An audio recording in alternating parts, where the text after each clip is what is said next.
Egg masala எப்படி பண்ணுறதுன்னு பார்க்கலாம். இது ஒரு ட்ரை ப்ரிப்பரேஷன்.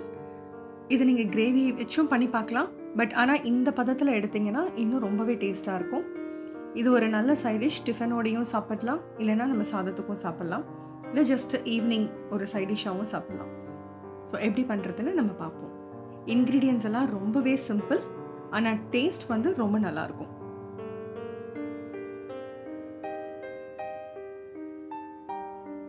ஸோ இதுக்கு வந்து நம்ம எக் வந்து பாயில்டு எக்கும் வேணும், ஆம்லெட்டுக்கு வந்து ஃபுல் எக்கும் வச்சுருக்கேன்.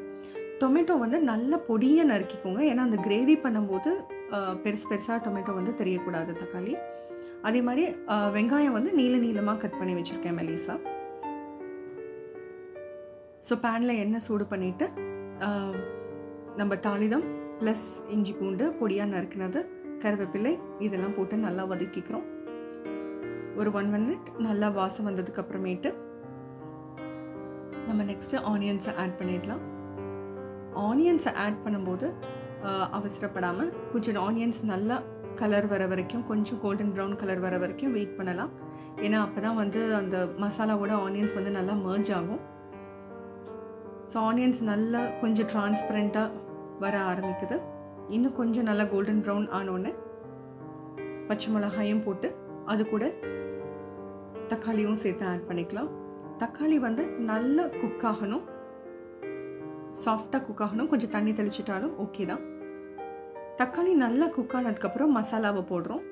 மசாலாவும் தக்காளியோடு சேர்ந்து நல்லா வேகணும். கொஞ்சமாக தண்ணி விட்டுக்கோங்க, ஒரு 50 ml தண்ணி விட்டிங்கன்னா இது ஒரு கிரேவி பதத்துக்கு வந்துடும். தேவையான உப்பையும் ஆட் பண்ணிவிடுங்க. ஸோ நல்லா இந்த கிரேவி பதத்துக்கு கொதித்து வந்ததுக்கப்புறமேட்டு இது வந்து ஒரு 5 minutesல வந்துடும்.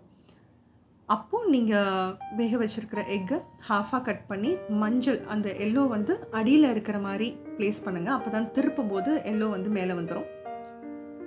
ஸோ அடுக்கிட்டு மிச்சம் இருக்கிற மசாலாலாம் அப்படியே அது மேலே போட்டு மூடி வச்சு ஒரு 5 minutes நல்லா சிம்மிலேயே குக் பண்ண விடுங்க, ஹையில் வச்சிட வேண்டாம்.